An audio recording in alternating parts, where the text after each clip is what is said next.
Podcast.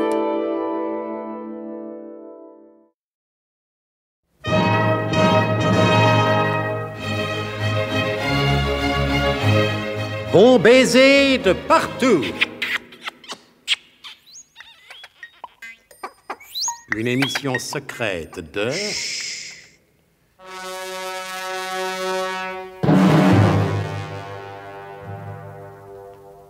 Donc, corroborant sans le savoir les prévisions de Zorbec-le-Gras, Nicolas Leroidec et Memen s'apprêtent à prendre place dans une embarcation sur le Nil. Je rappellerai aux personnes distraites que cet épisode des aventures de Nicolas Leroidec se situe au Caire. En revanche, je me garderai bien de rappeler dans quelles circonstances Nicolas Leroidec et Memen se trouvent au Caire. Ce feuilleton dure depuis 6 mois, alors vous pensez qu'il s'en est passé des choses. Alors, vite, rejoignons nos héros sur l'embarcadère.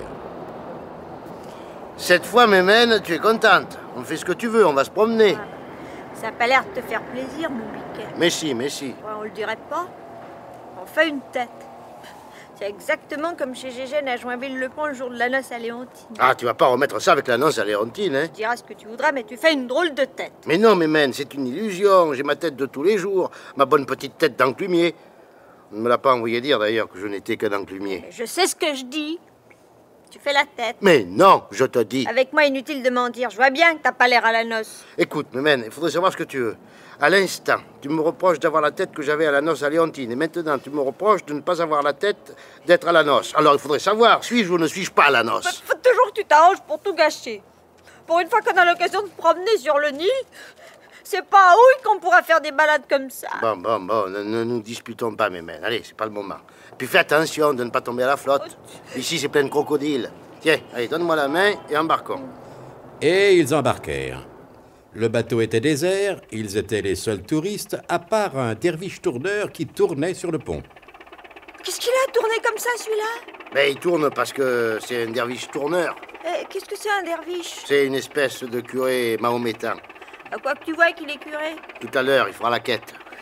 Quelle drôle d'idée de tourner comme ça. Je t'ai déjà dit qu'il tournait parce qu'il était tourneur. Il serait fraiseur, il fraiserait. Celui-là, il tourne rudement bien. Hein. C'est au moins un P3. Et pendant que le derviche tournait, l'embarcation avait pris le large. C'est marrant, hein. Chaque fois qu'il tourne, le soleil s'accroche dans ses yeux. Ah, j'ai compris. Il a un monocle, ton derviche tourneur. Pourtant, le monocle, c'est très rare chez les P3. C'est pas un monocle. Ce reflet de soleil, ça doit être un bout de son auréole. Les derviches sont des saints. Son auréole, tu parles? Moi, je te dis que c'est un monocle. Tu dois te tromper, on n'a jamais vu de derviche à monocle. Alors, s'il y en avait eu, ça se saurait. Et puis, je ne t'ai pas payé cette balade pour regarder tourner un derviche, mais pour admirer le paysage. Et pourtant, il tourne. Oh, mais Nicolas, t'as vu la tête du commandant de l'embarcation? Ah, qu'est-ce qu'il a? Il a un monocle, lui aussi? Non. Regarde-le. Tu le reconnais pas? Ah, oui, en effet, ah oui. J'ai vaguement vu cette tête-là quelque part.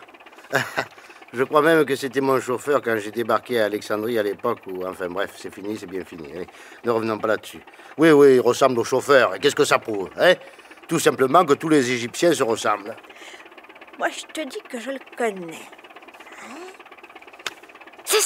C'est lui qui m'avait enlevé à Paris, c'est Zorbec-le-Gras. Eh oui, mademoiselle Mémène, vous avez une excellente mémoire.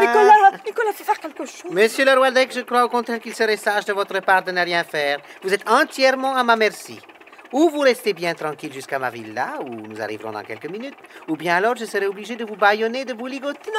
Choisissez. Ah, c'est tout choisi, nous ne bougerons pas. Voilà, je n'en attendais pas moins de vous, monsieur Leroidec, après ce qui s'est passé sur la reine de Sabag et Alexandrie. Enfin, vous voyez ce que je veux dire? Oui, je vois, c'est du chantage, hein. Ah, vous connaissez, oui, je vois que vous connaissez mieux que moi encore le caractère emporté de mademoiselle Mémène. Oui, qu'est-ce qu'il veut dire, mon biquet, avec mon caractère emporté?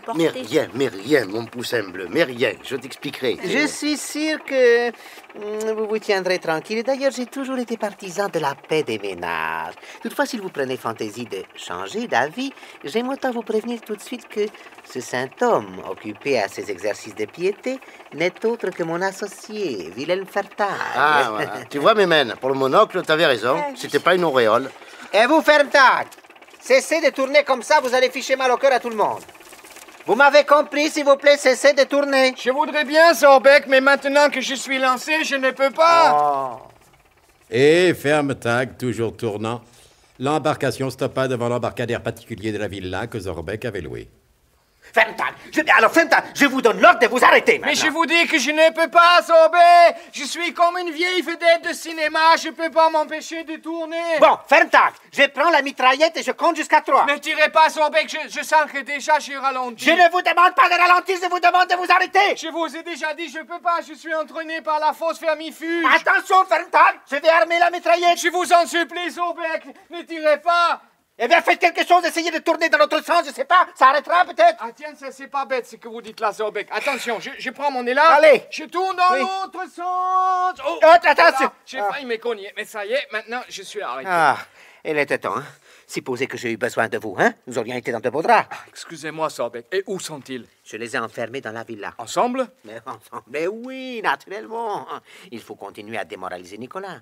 Si vous croyez qu'il a été content de retrouver Mémène, vous vous trompez. Ah, vous croyez que Nicolas est toujours amoureux de Vanda? Mais naturellement, tous les hommes sont amoureux de Vanda. Pas moi. Oui, oh, vous. Hein, Comment ça, moi? Oui, Vous oh, voulez oh. dire que je suis pas un homme, Zorbeck? Ah, faites attention à ce que vous dites. Autrefois, à Berlin, je me suis battu en duel avec mon meilleur ami pour beaucoup moins que ça. Oui, ah ben, si c'est lui qui vous a fait cette grande balafre, vous avez eu tort d'être aussi susceptible. Je ne suis pas susceptible, puisque je travaille avec vous. Mais j'ai tout de même un sens de l'honneur qui m'oblige à exiger de vous des excuses immédiates.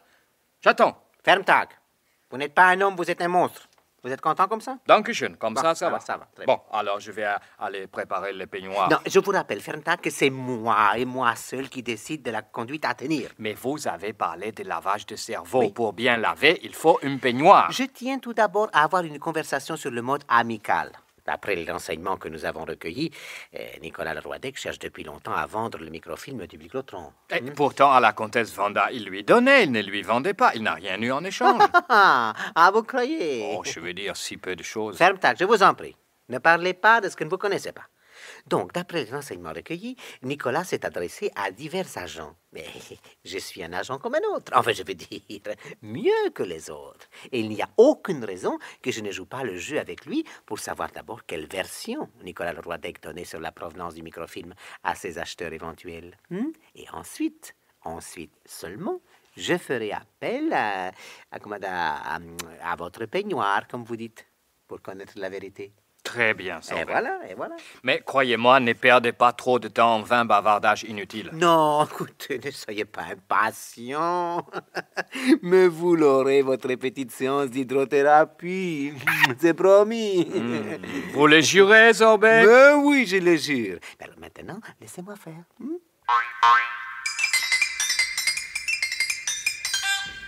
Et Zorbeck le Gras se dirigea vers la pièce où il avait enfermé Nicolas Leroy-Dec et Mémène.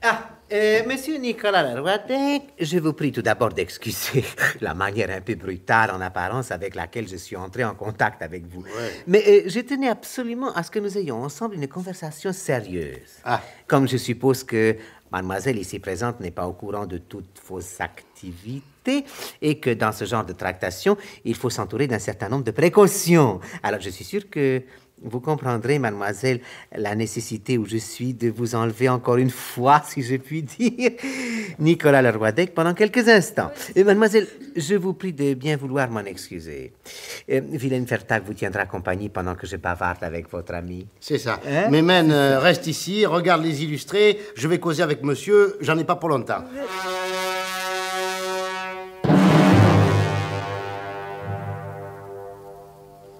Nicolas Leroy-Dec ne se fait-il pas quelque illusion en croyant ne pas en avoir pour longtemps?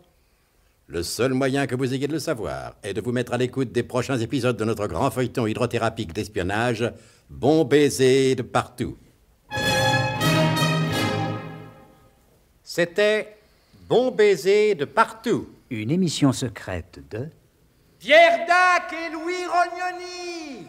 Avec Anne Capril, Roger Carrel, Claude Dassay, Paul Prébois, Alain Roland.